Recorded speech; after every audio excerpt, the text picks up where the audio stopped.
sorry we couldn't crash more cars today. We didn't fill the quota for today for Talladega and NASCAR. If we haven't crashed at least 50% of the field by the end of the race, we need to extend the race till we at least crash 50% of the cars, because it's not fair to these fans for them to not see any more wrecks than that and more tore up cars. I mean, we still had over half the cars running at the end, and it shouldn't be that way.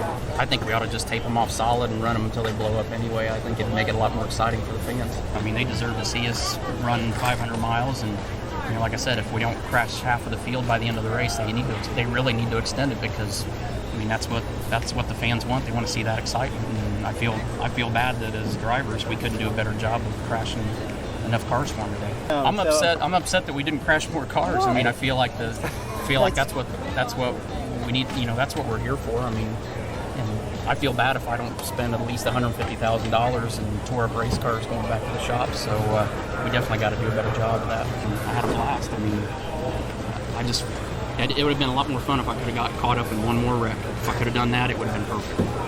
I mean, I think if we could make it a figure eight, it'd be perfect. It would absolutely be perfect here. It'd be better than what we got.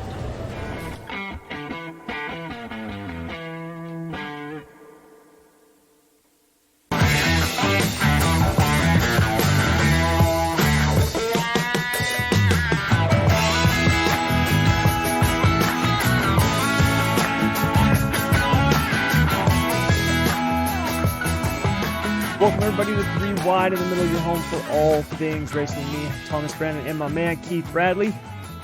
Keith, how's it going? Yep, How good. are you? And as you guys just heard, that was our man Tony Stewart back in 2012 after Talladega, talking about restrictor plate racing, and he definitely looked like a prophet this last weekend at Daytona. It was a crazy race, and we're gonna dive into time traveler. Yes, exactly. He could see the future. So we're going to dive into all of the craziness that happened at Daytona and break down the upcoming playoffs as we've got our 16 drivers set. It's going to be a NASCAR heavy day. Not much else going on in the world of race. I mean, we got some dirt stuff that's always happening, but F1 started back up. It was fairly boring. Max Verstappen started 14th, and by lap 15 he was in first. It was just, he's so dominant right now, it's ridiculous.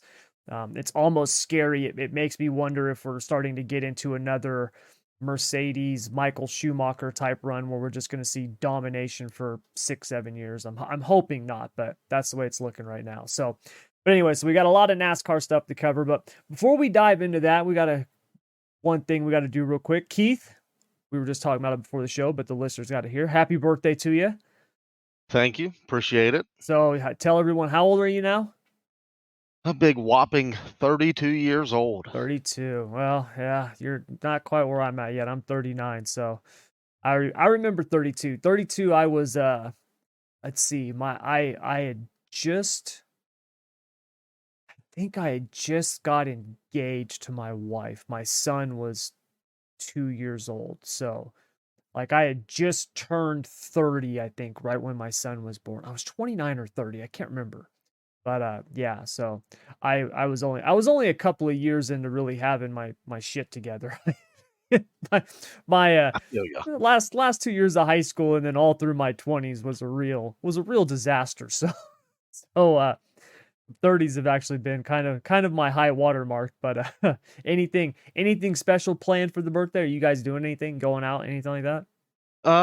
Me and the wife were gonna go out to eat for dinner tonight. Outside of that, not really. I mean, just another day. Nice. Yeah, that's how I am with my birthdays. It's it's funny. My father-in-law's birthday is today also. It's his birthday today too. Awesome. Yeah. Well, happy birthday to him. I know. I'll tell Chima happy birthday for you. So yeah. But how was your weekend? It's pretty good. I had been on vacation from work, so been doing a lot of relaxing, taking it easy. That's good. That's really good. I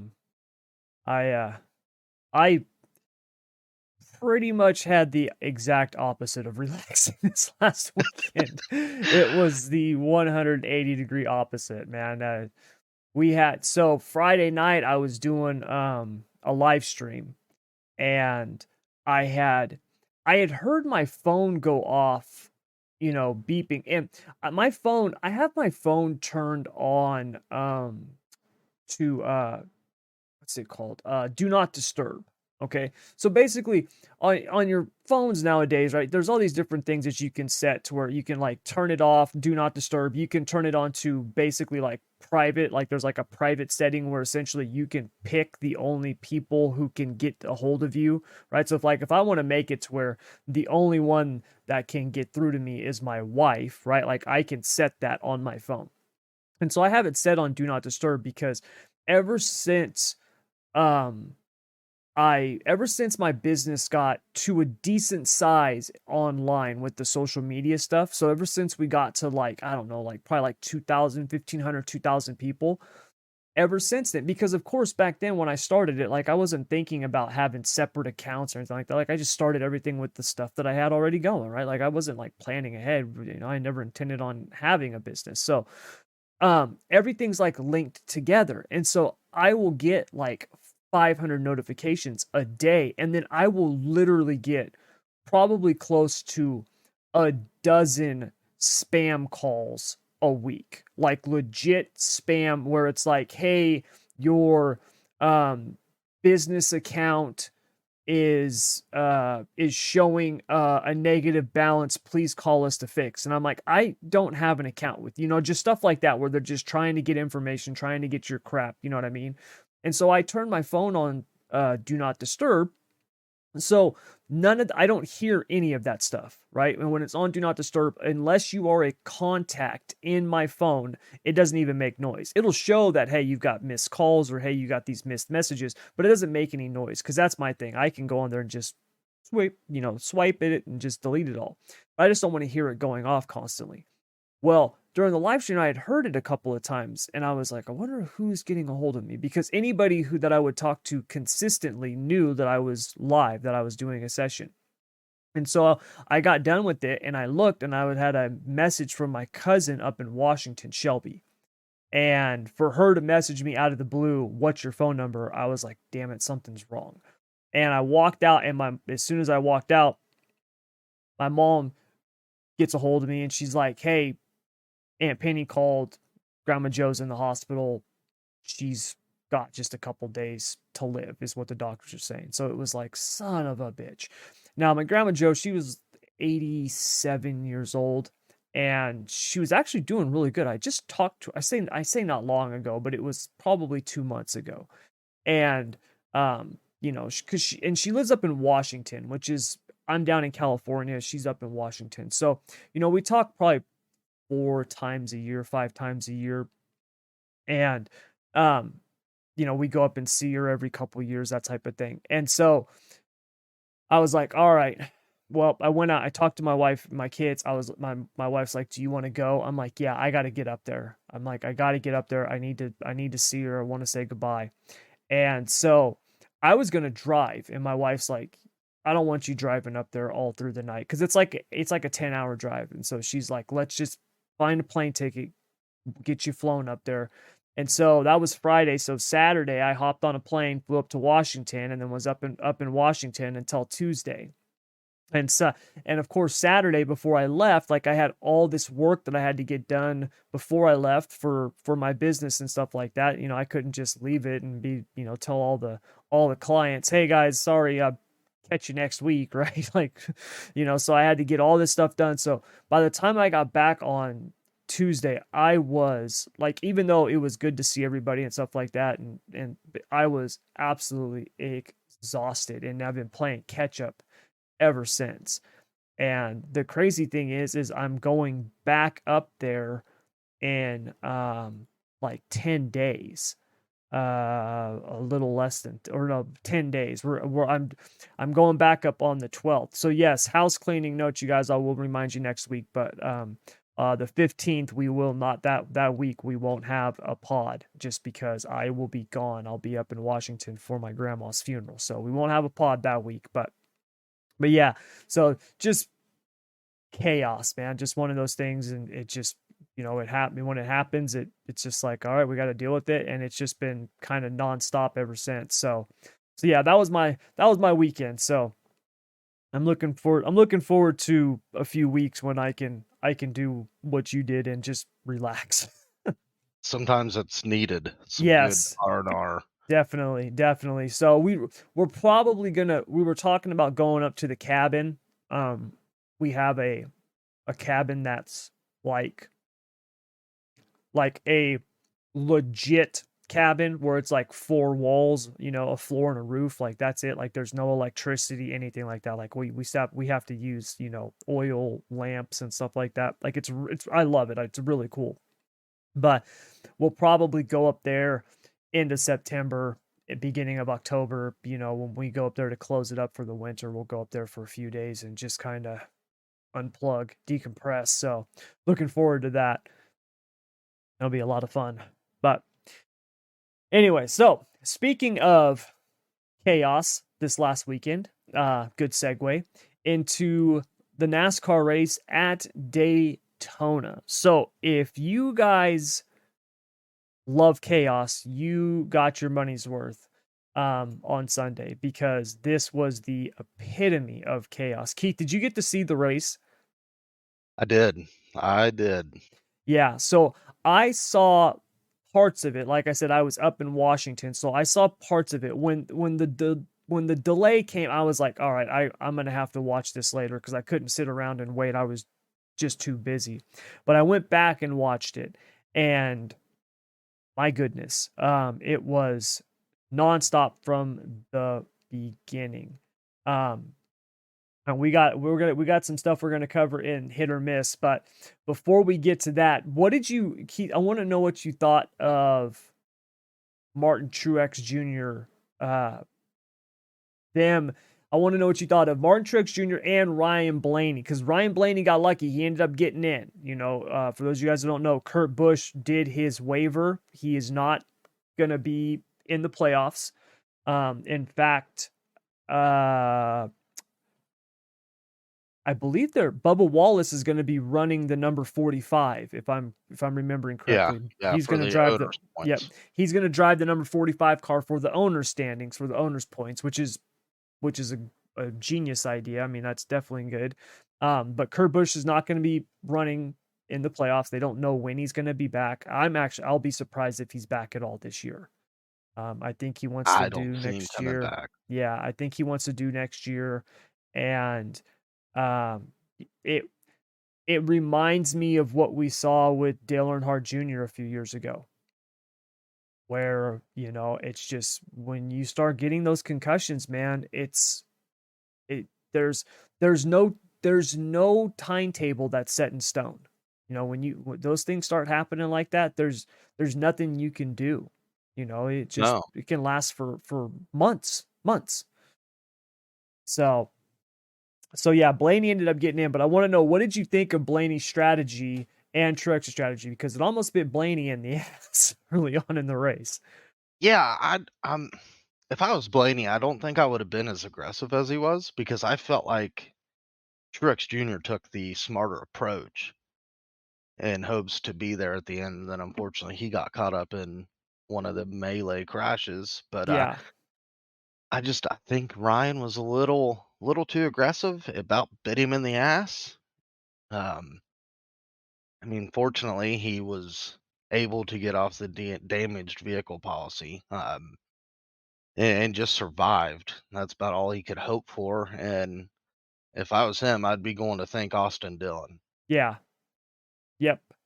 Me too. Yeah, because Austin Dillon, winning that race, Blaney got in. Truex, he had a little spat there with his crew chief after that wreck. He said we shouldn't even have been in that situation, been there. It sounded like there was some conflicting thoughts in terms of their strategy. Yeah. That brought me by surprise. Yeah, I was surprised to hear that. It was like Martin cared, and then the crew chief just, fuck it, I don't care. Yeah. Well, not only that, but then he was like, shut up, we're fine. You know what I mean? Yeah. Like it was, and look, I get it, and context is always a really big thing. Of course, I only heard those clips. I haven't heard the entire radio communication between them, and I don't know how those guys usually talk, to one another. one of the greatest examples of this of all time is if you were to go listen to Dale Earnhardt Jr. and the Uris back in the day, you would think those two had knife fights after races, right? The way that they yelled and screamed at each other. But that was how they just talked to one another. Like that's what they did. So I don't know if Truex and his crew chief have got that kind of relationship where that's how they talk to one another. I don't know if there's something wrong. I don't know. But it seemed like they each had kind of a difference of opinion in terms of their strategy.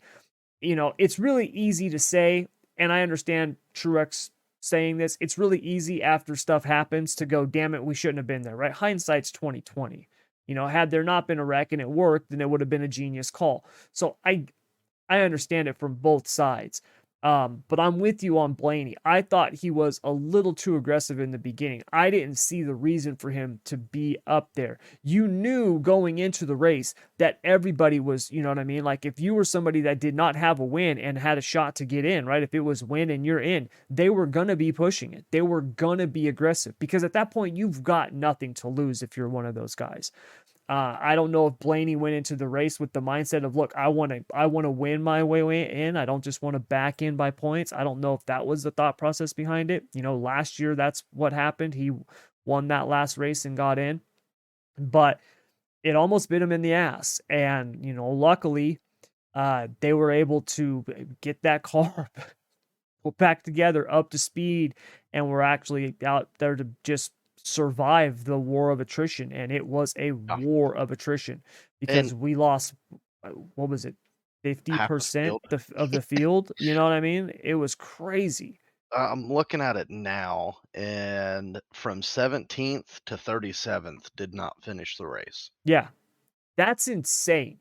And the only car inside the top 10, every car inside the top 10 was on the lead lap. And what really helped Ryan was all them crashes that took out a bunch of them strong cars. Mm-hmm.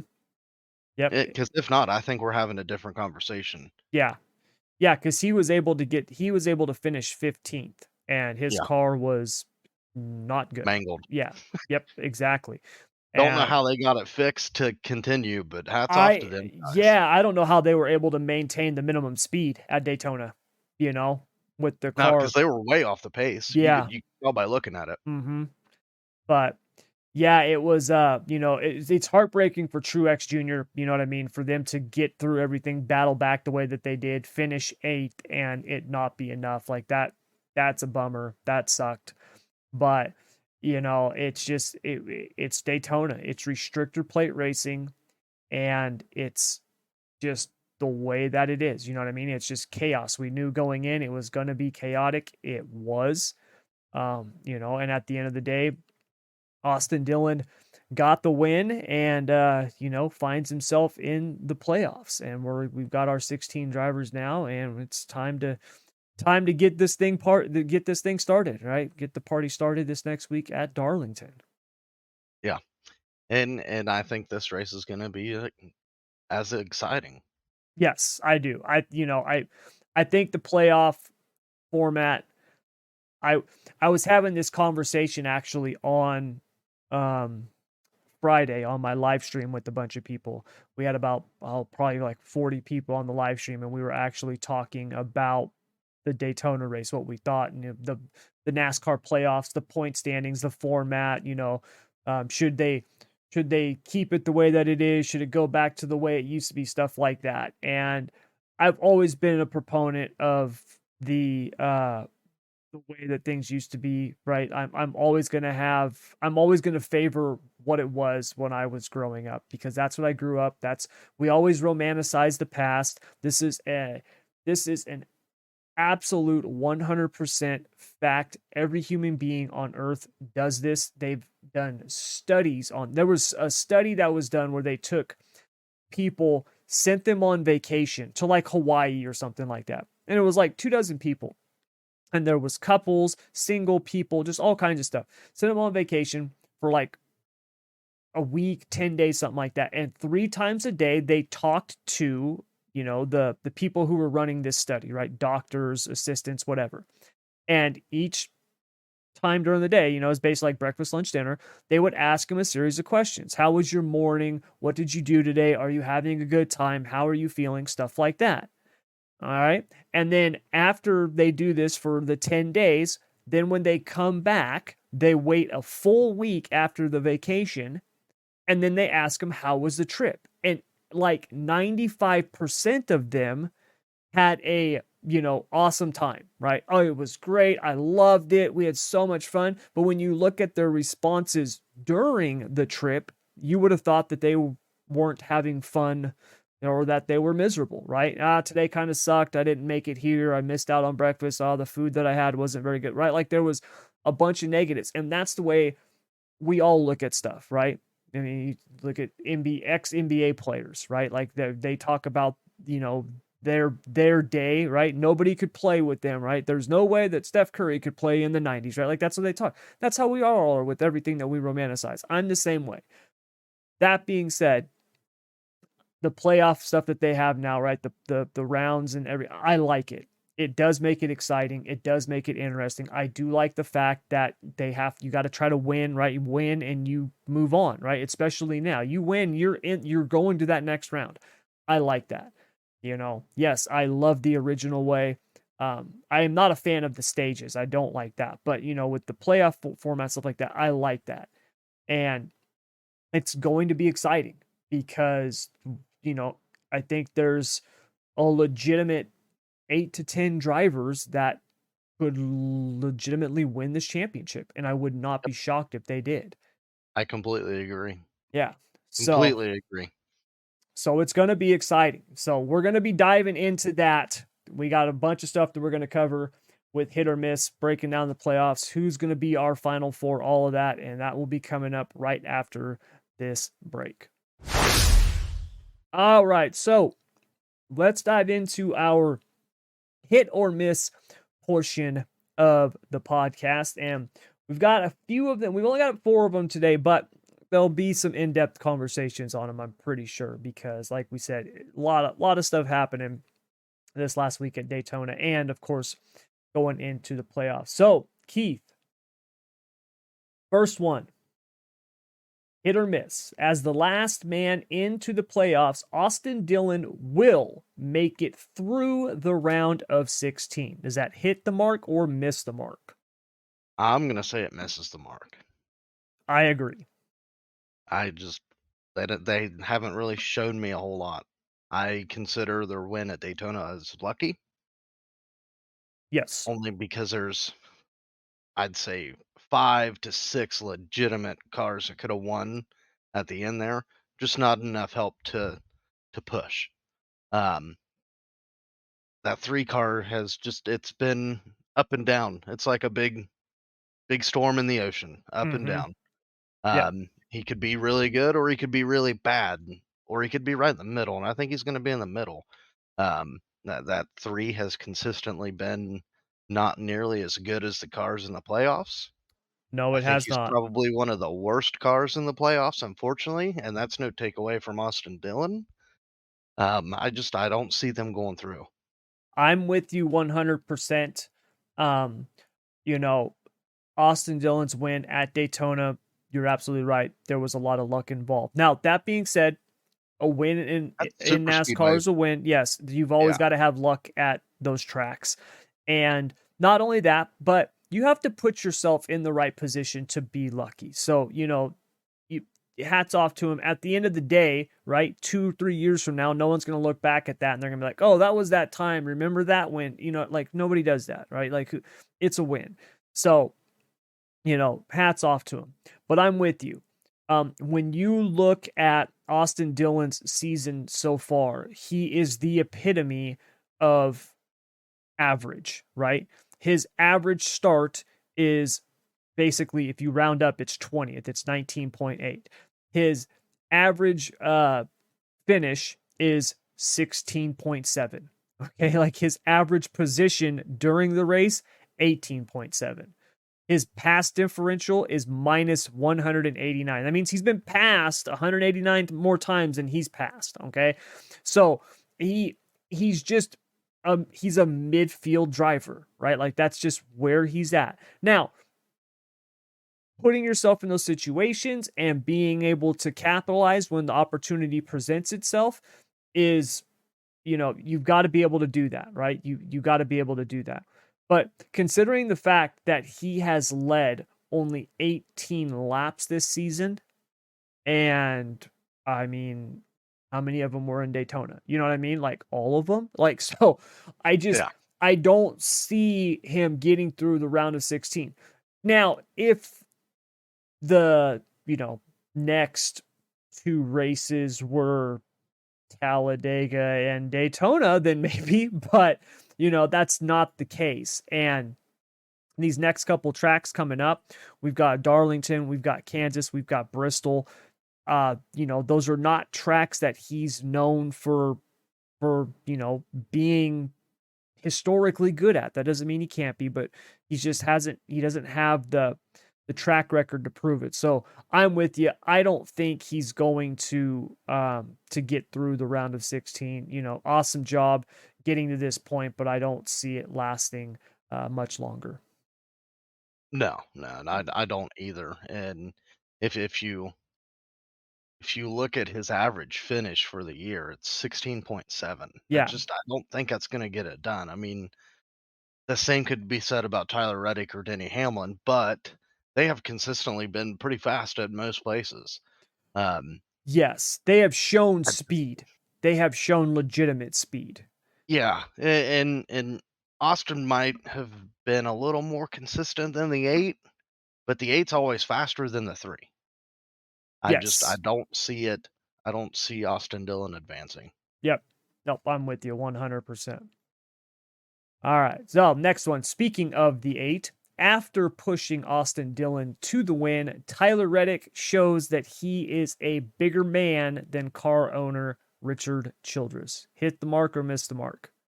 I think it hits the mark. I'm with you there too. I think it does, especially after the stuff that has came out about Richard throwing him under the bus ever since the new deal's been announced. Yeah. There's been a lot of stuff that's been said. A lot of But, stuff. he did the same thing with Kevin Harvick when he decided he wanted to leave, and he did the same exact thing. Mhm. The problem is Richard operates like it's still 1998, and you just can't Yeah, those do that days are today. gone. Yeah, those days are gone.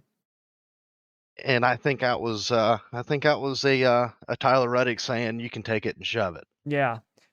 Yeah, I'm with you, man. Those days and look, Richard, he's from the old school. He's been in NASCAR for a very long time. And look, back in those days, that's how it was, right? Darrell Waltrip tells a story about Junior Johnson where like some guy, some dude that was like a friend, like did something that Junior didn't like. And Darrell's like, "What happened to him?" Junior's like, "He died." He's like, "He did? How?" "He died. He's gone." Well, he didn't die. Junior just like he was done with him. Like that's just Yep. you do something wrong and I don't like it and there you go. And I'm not saying Richard's that extreme, but that's he's from that era. That's how they did things, right? It's just sorry, I Well, don't like that. You're screwing me. Bye-bye. Like I'm gonna just and throw you under the bus. and it sucks because Tyler Reddick's a damn good race car driver. Um, Yes. he put a lot of boost back into RCR because I think a lot of it left when Harvick left the team. Mm-hmm. They've never really had a true number one guy, and for some reason, Richard won't take his blinders off. I mean, he treated Harvick like shit his last year there. I recall on the radio there was a couple of times where Richard was like, "Just shut your mouth and drive the car." Yeah. So Yep. I think if I was Tyler Reddick, I would have moved Austin Dillon out of the way to win the race to really put the dagger. Yeah, it's so I'm with you because I mean, for as someone who has been known to hold a grudge, I'm definitely guilty of that. I if I was in Tyler Reddick's position, that would have been tempting. I don't think I would have though, just because of the point in the season at which we are at, right? Like now, here's the deal: if it was, let's say week 30, right? We've only got 2 races left. Then I might do something like that, right? Yeah. Move him out the way, get the win, and as I'm making my lap around the track with the checkered flag, give him the one finger salute. Like I could do something like that, but I could see where Reddick wouldn't want to do that. He's got the playoffs. His goal is obviously to win a championship, and you don't want to make things any more Well, toxic than they already are. and the only reason why I say that is because there's a rumor circulating that he may end up kicking Tyler Reddick to the curb at the end of the year. Yes, that has been said. There was an anonymous source that came out about that. That apparently works in RCR, is on the team, and has stated that Richard Childress wants him gone as soon as possible. I mean, I've even heard that RCR is making a big push to try to get Kyle Busch. I don't know Yeah. if that'll happen, but Well, that's what and I've here's heard. not to get off the beaten path, but here's the thing: if you can't, and you're not willing to pay Tyler Reddick, you're not willing to pay Kevin Harvick's of the world, Yeah. what the fuck makes you think you're going to pay Kyle Busch? Yeah, exactly. He's way more than Tyler Reddick. I Way mean, more. yeah, Kyle's came out and said I'll take something cheaper, but what kind of statement are you putting out by going and doing that? Yeah. Knowing that you came out and was like, I can't pay Tyler the money that he's got, but I'll pay Austin anything he wants. Yeah. Don't make any freaking sense to me. But No, it doesn't. And it's for that nepotism reason. at its finest. Yep. And for that reason, he's losing a hell of a driver who is not even in his prime yet. So, Nope. yeah, it's a bummer on their part. All right, next one. So, NASCAR's handling of the race during the weather conditions was an absolute joke. Hit the mark or miss the mark? It hits the mark. I mean, Yes. how are you going to allow cars to go into turn 4 at 190 plus and expect them to not wreck? In the draft, right? Yeah. They are legitimately on Especially- top of each other. Especially knowing that that Kurt Busch is sitting at home watching because of concussion protocols. That happened in qualifying, a Yeah. single car crash. Mm-hmm. And now you're going to send them off into turn 4 with the, fuck it. Who cares? Wet track, Then- yeah, weather coming in. Yeah, and there was a fan that got a video right before the crash happened. It was raining on the front straightaway. Yeah. Well, It that's don't the make thing. any sense. I don't know how they could miss that, right? I don't know how they could miss that. And, I've heard some other people talking about, well, they need to have different spotters around the track. You need to have people. When you have a track that size, it is very easy to have one side of the track, right, rain in turn 2 and not in turn 4. Right? Oh, we see it at Rain. Pocono. Yeah, all the time, right? Stuff on the back stretch and not on the front stretch, right? When you have a track that big, because that track is huge, right? 2.5 mile track, it is huge. That is an enormous facility. So I don't care if you need to have weather sensors around the entire, structure, right? Like put them out around the parking lot. I don't know. I don't hire a meteorologist. I don't know, but you can't do that.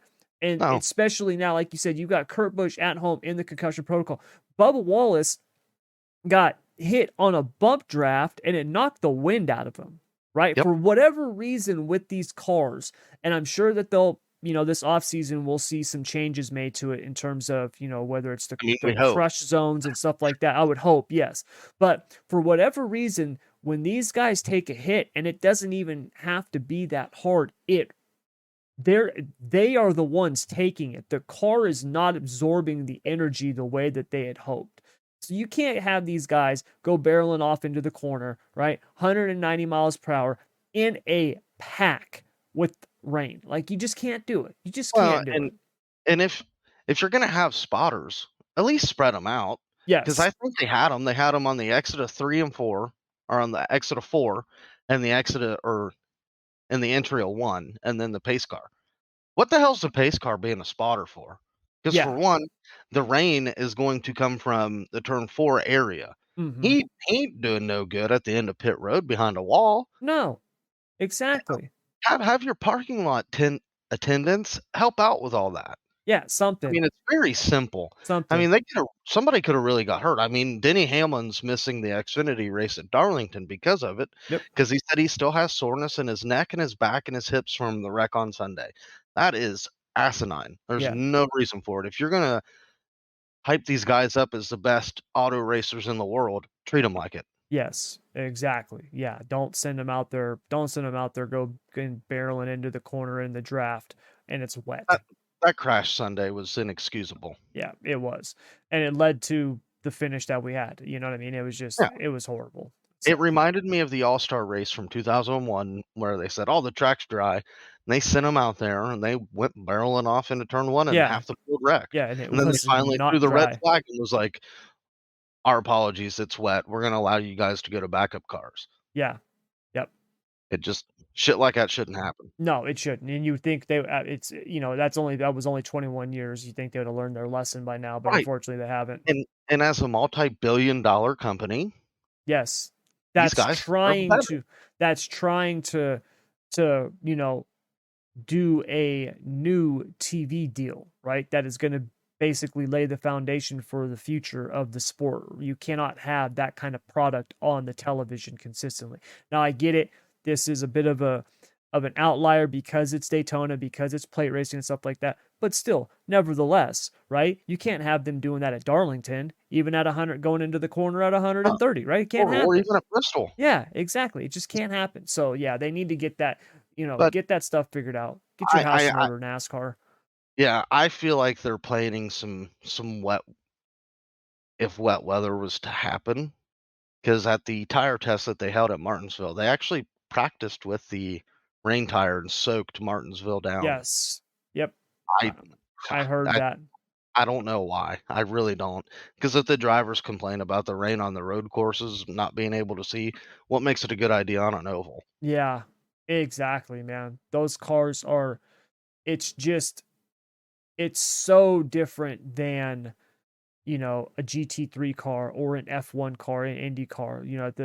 Those NASCARs, it's just so different to run those things in that kind of track conditions than the open wheel ones. It's so Yeah. different.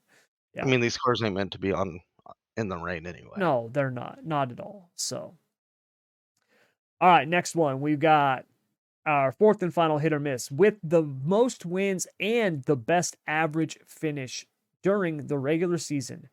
Chase Elliott is the hands-on favorite to win the championship. Hit the mark or miss the mark?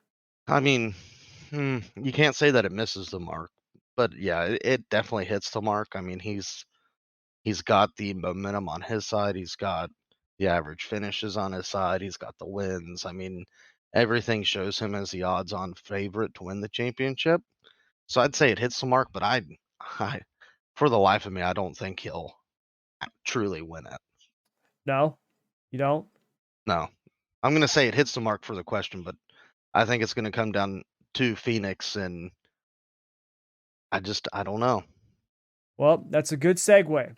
So, who do you have as your final four going into the championship at Phoenix?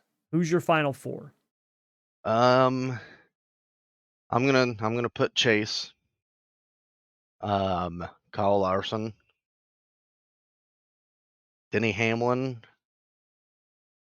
and I'm gonna throw this one out there just because I think they're on a roll right now. I think Kevin Harvick will make the final four.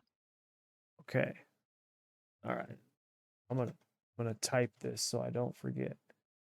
So we have Chase Elliott, Larson, Hamlin, and Harvick. Okay. I actually like a couple of those. I agree with you on a couple of them. For me, I've got Chase Elliott. I think Chase Elliott's going to make the final four. I think Denny Hamlin's going to make the final four. Then I actually think, I know this is going to sound so shocking to people after all the stuff we said, but I think Ross is going to make the final four. Something is telling me that he's going to make the final four. I don't know why. I don't know if it's my mind playing tricks on me, but I think Chastain will make the final four. And then I actually think Blaney's going to make it too. I do. I think Blaney's going to get a win here early on. I think he's going to make the final four, and it's going to come down to Hamlin, Blaney, Blaney, Chastain, and Elliott in the final four. I like That's what it. I think. Yeah. I Um, just I had Chastain penciled in, then I realized that he's wrecked about everybody in the playoffs, he and I has. He I don't has. see I see him making it to the 12 and out of the 12 to the 8. I don't see him making it out of the 8 just because of that reason, 'cause, you're gonna have some guys that are gonna be out of the playoffs that he has fucked over. Yes. No, you're right about that. You're absolutely right. I really I one of the things that I really like is the tracks that are coming up are tracks that he does well at. And They're I just agree with that. he's had very, when you look at Darlington, Kansas, right? Texas, he's done well at those tracks. Talladega, um, he's always showed speed at the road courses, whether it's a Roval or a road course, right? We got the Charlotte Roval. Um, he's had speed at those tracks. I think we've got quite a few of the mile and a halfs, right? With Vegas and Texas, and although Texas is, kind of a makeshift mile and a half with that crap turn one that they got, but, Yeah. but Kansas, Homestead, so he's shown speed, man. He has shown speed. He's been on a little bit of a slump the last few weeks. Part of that is, not being able to get out of his own way. But when the dude's on, god dang it, he's on, man. And I don't know there's just something telling me that he's gonna be there. And I think that there would be I think one of the greatest storylines ever would be going into the last race at Phoenix, and two of your final four are Ross Chastain and Denny Hamlin. I just think that would be amazing. Yeah, It's 'cause, I I'm I'm almost gonna wishing that into existence, I think. I think that's I'm what gonna I'm go trying to down to do. the local sports betting, and I'm gonna put some money on Denny to win it because I Yeah. think he definitely wrecked Chastain for it. Yes. Oh God, yes. So that being said, with your final four, who do you think is going to walk away with the championship? Um, man, like I said, since they've scrapped the idea of the old car and they started focusing more on the new car, Mm-hmm. and they've found a lot of speed out of the four. I think if Kevin Harvick makes it to the final four, he's going to be tough at Phoenix. That's one of his best tracks on the schedule. He He always ran does well really there. he ran really good there this year. Um, and then I think Chase Briscoe will help him at Phoenix with the new car because I mean, of course, Chase. I'm not going to say he dominated, but he dominated the last 40 laps of that race. Yes. And Harvick, I think, finished in the top 5 or the top 10, one of those two. But I feel like ever since Rodney came out and said they stopped trying to do stuff to the car that they used to do with the old car, Mm-hmm. Harvick's found a lot of speed. The car's been fast. Hell, they were fast at Daytona.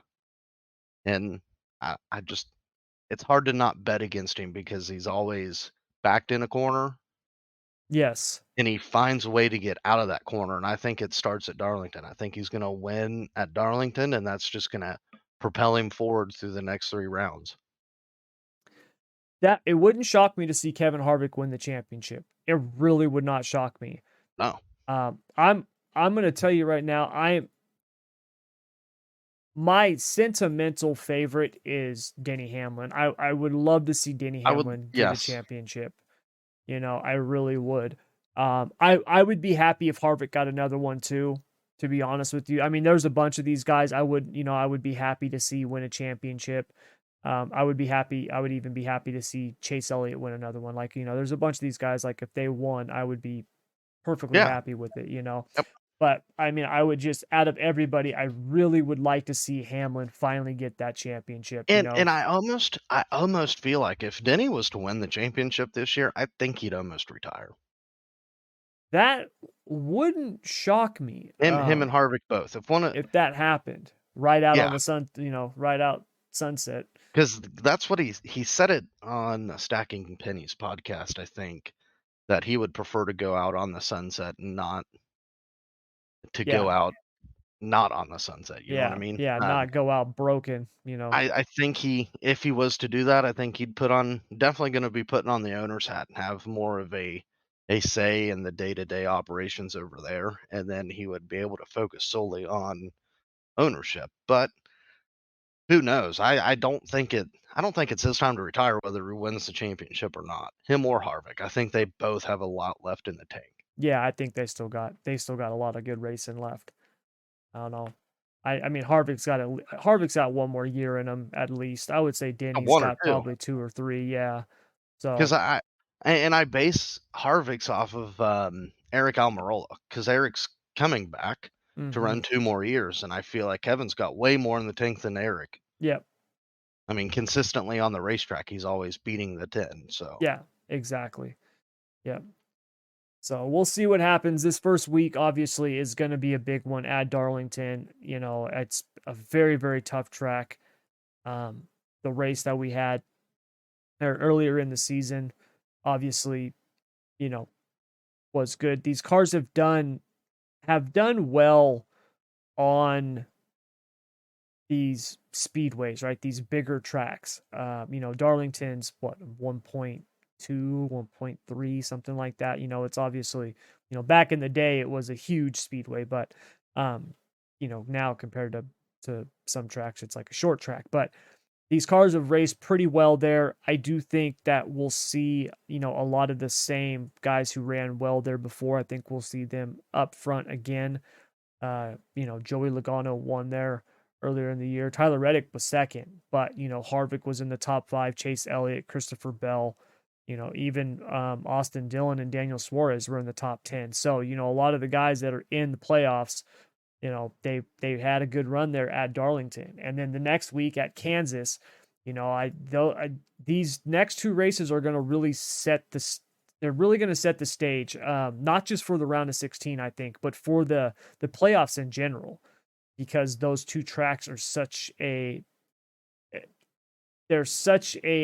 to me, they're such a good measuring stick in terms of speed and how you're going to perform the rest of these playoffs, right? When you look at the types of tracks they are, you have to have speed there. You have to have the aero figured out, but you've also got to have the handling, the grip, the strategy, all that stuff. It plays a role at those tracks, and they're going to be a good measuring stick to see where these guys are at. And yeah, I'm looking forward to it. It should be a lot of fun, man. I got to be honest, I have not been this excited about the playoffs probably ever. Like last year, I was I pretty agree. excited about it just because I really wanted to see Kyle Larson win the championship. Having raced go karts against him as a kid, right? So I mean, seeing him literally come up as a kid from just 30 minutes away from where I'm at right now, and then to see him have the season he had last year and then end up winning the championship, like that was really cool. I was really excited to see that. But this year, I'm just excited just because it's exciting. Just because it's been a very exciting season. Obviously, we've had moments where it's been shitty, right? I mean, I'm not looking forward to them shifting gears constantly at Martinsville and stuff like that. There's been the negatives, but overall it's been a good season considering where we were at this time last year with the next gen car, and where we're at now. It's pretty incredible the season that we've had so far.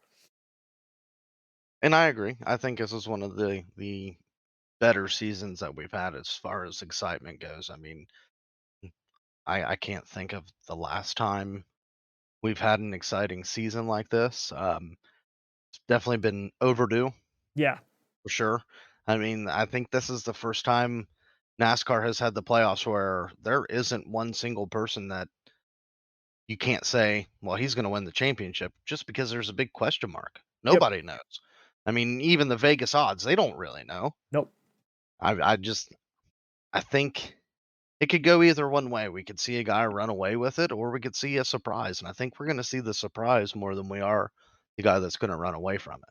Yeah, I'm with you. I mean, even when you look at, you know, Chase Elliott, right? I mean, he is essentially the favorite right now to win the championship. But he's not, I mean, it's not like he has been dominating this season. You know what I mean? He's got 4 wins on the year. Like, he's got 4. He doesn't have 10, he's got 4, right? There's a bunch of people who've got 2. I mean, you can make the case that Ryan Blaney should have 2 or 3 wins on the season, right? Especially early on in the season if it wasn't for all that bad luck. So, I mean, even as the quote unquote favorite, there's no guarantee that he's going to be the winner. And if you look at the odds on it, I mean, it's not like he's a minus 500. I mean, this isn't Mike Tyson versus Buster Douglas favorites, right? Like this is a very tight contested playoff going into it. You know, you've got like the ones we talked about before. You've got your ones that are favored more than others, but overall, there's a lot of people that, or I should say, a lot of drivers that could win this championship, and it would not be a shock at all. No, I completely agree with that. I really do, because we've not really seen a true dominant performance yet. I don't think. I could be totally wrong. I don't know. I can't sit and say, well, I think Chase is definitely going to win the championship, just because I really don't know. Yeah. I could name 16 of the guys in there and make a point of they could win it. Well, they could win it. Other than I think the only one that's going to have a hard time winning the championship this year, or even making it out of the first round, is Austin Dillon. I think he's the only one that I Yes. could say, I don't think so. And I could throw Alex Bowman in there too. Yes, they've But really fallen off big time. fortunately, the 48's been faster than the 3 every week. But I mean, you can't sit down and pick just one driver. I mean, No, you can, but I have a hard time picking just a favorite. Yep, I'm with you, man. I'm with you. All right, so before we wrap up today's show, we got to do our GOAT of the week. Keith, do you have a GOAT of the week? Yeah, my go to the week, and he didn't necessarily win anything, Mm-hmm. but I gotta say Robert Blue for the fighting between him and Brady Bacon, and to see him roll out with a bulldozer, a miniature bulldozer out of his trailer at the Kokomo SmackDown, was hilarious and priceless at the same time, because Brady Bacon came out with a shirt with the Robert Blue Bluedozer, and Mm-hmm. Robert Blue came out with a shirt the same way, but with a big plow on the front of his car. And just to see him roll that out, put it on display, have it all stickered up like his race car, and then to drive it out onto the racetrack for driver intros, man, that was freaking funny. So I got to give it to Robert. That's freaking awesome. That's awesome. I love it. I have About not seen the Kokomo SmackDown yet because I was this last weekend. I had all that stuff going on. Yeah, But it's on my list of stuff to watch here this week. So I will definitely be looking forward to seeing that. it was freaking hilarious. I was laughing so hard that I thought I was going to start crying. That's awesome. That is awesome. So my GOAT of the week, I got to be honest, I don't even have a name for him. I don't have the name of the gentleman who did it. I've been trying to find his name and I can't find it. But Better 7408700, I think that's the account, his better number or his ticket number. The gentleman who did the 4-leg parlay on the race at Daytona, he wagered $13.49, and he was betting that Cody Ware, BJ McLeod, Landon Castle, and David Reagan, that all 4 of them would finish in the top 10 at Daytona.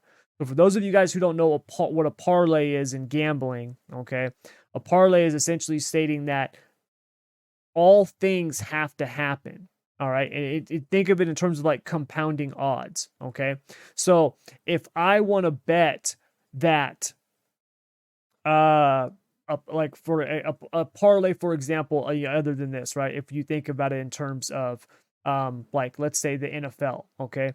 I'm going to bet that the Dallas Cowboys win their game and that the Atlanta Falcons will lose their game, right? Both of those things have to happen in order for me to win. Now, if both those things happen, my payout increases dramatically, right? So if I were to wager just the Cowboys winning, if I bet $100, right, I would get $95 back. And then if I wager just the Falcons losing and I win, I bet $100, I get $95 back, right? Where in terms of a profit, I would get $195 back in terms of a profit, right? So out of those two wagers, I wagered $200 and I made a profit of $190. If I do a parlay, okay, I wager $100 and then I win $300. So I would get $400 back. Okay, like that's in general simple terms, that's what a parlay is. So this dude had to have all 4 of these drivers had to finish in the top 10. If 3 out of the 4 finished in the top 10 and one was 11th, he doesn't get paid. He wagered at all 4 would finish in the top 10. And these were long shot odds. Cody Ware was 2,000 to 1, was plus 2,000. Okay. David Reagan plus 950. Landon Castle plus 1,500. BJ McLeod plus 2,000. All right. And when you read that, what that means is you wager $100. If you win, you get $2,000 back. And he did a parlay on that. And he turned a $13.49 bet into just under $1 million.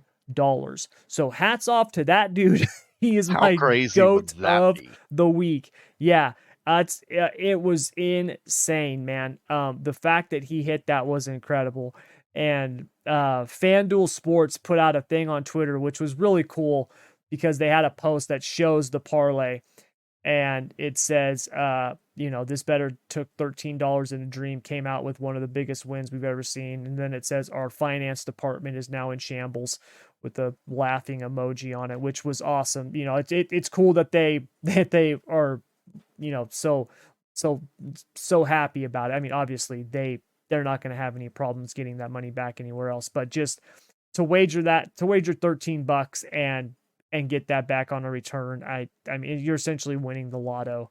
So yeah, hats off to that dude, whatever his name is. I've been trying to find it, can't find it. And I can understand why he wouldn't want people to know, but yeah, that was huge. So that's my go to the week. Wonder how many people's called him and said, remember we were friends. Yeah, exactly. That's the thing. That's probably why his name's not out there.